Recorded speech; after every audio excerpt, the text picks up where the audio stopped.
5 seconds.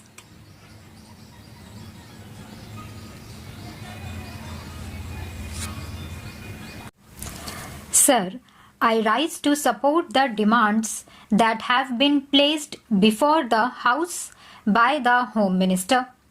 Sir, I need not remind the House that this year the Home Ministry's demands are being discussed in a context which can be described as almost unprecedented.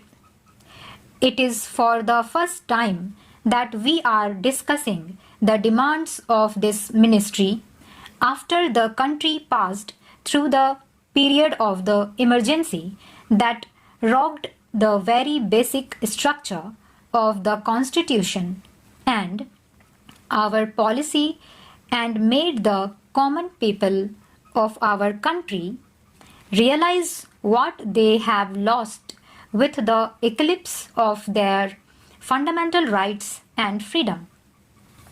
Sir, the 19 months of rule marked the culmination of a concerted effort to undermine democracy.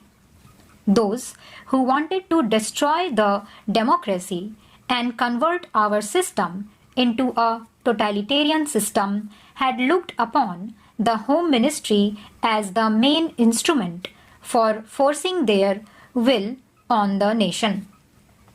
They wanted to substitute the rule of law with a reign of terror to place individuals above the law, to provide immunity to those whom the group liked, and to harass all those who were looked upon as dangerous to the monopoly of power that the extra constitutional group wanted to preserve.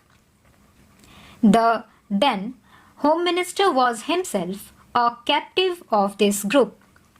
It was practically a totalitarian regime and was therefore bound to be a police regime. That is why I would request the Home Minister that the whole police department should be thoroughly overhauled.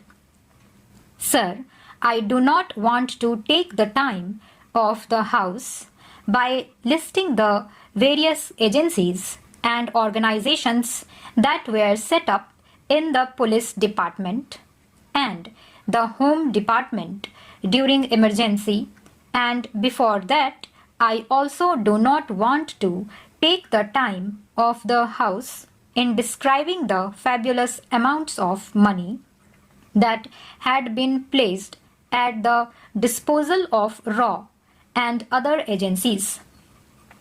Even the money was placed at the disposal of certain individuals, and that was exempted from the scrutiny of the Comptroller and Auditor General of India or the Parliament. I do not want to go into all these details, but I would only request the Home Minister to go into these things and ensure that such things do not happen in future. Under the circumstances, sir, the task of the Home Minister is, therefore, one of dismantling the police state that was built up by the previous government. Sir, I must congratulate the Home Minister for the excellent beginning that he has made and for the speed that he has acquired to restore the fundamental rights to the citizens and to appoint commissions of inquiry to go into the excess of the earlier rule as well as the shocking scandals that had characterized last years of the previous regime. However, in all humility, I must confess that it is not enough. The 42nd Amendment of the Constitution should be withdrawn immediately. The fundamental rights will have to be fully restored, and the role and power of the judiciary must be restored immediately.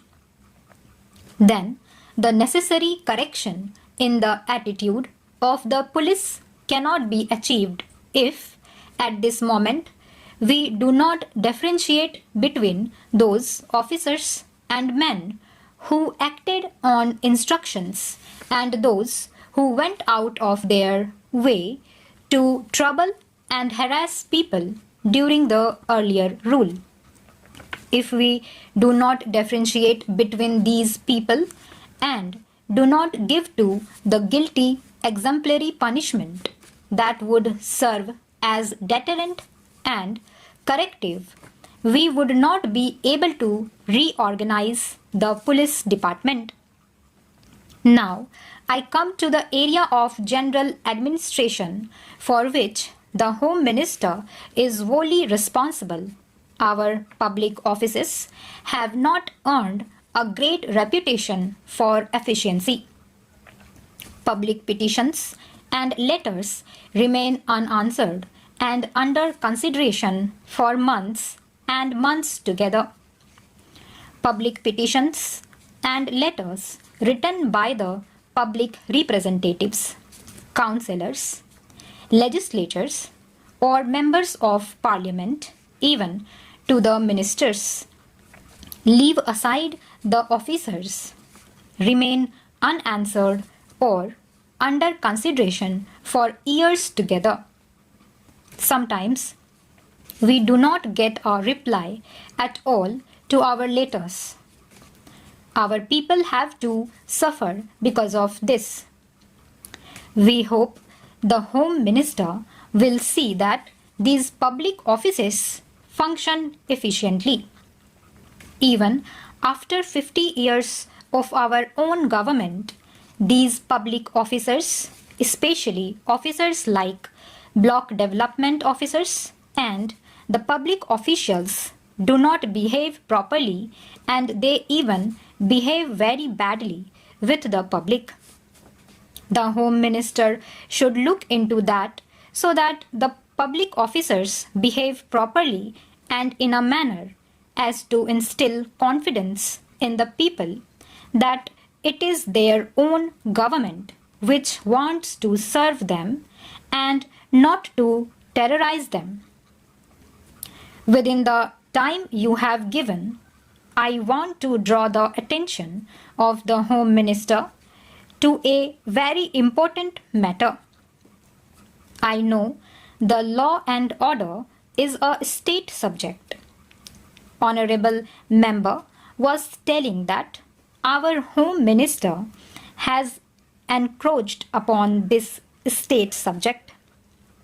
Sir, if some state governments and their chief minister and ministers behave in such a way which is against people's interests, naturally, Government of India have to take action against these people.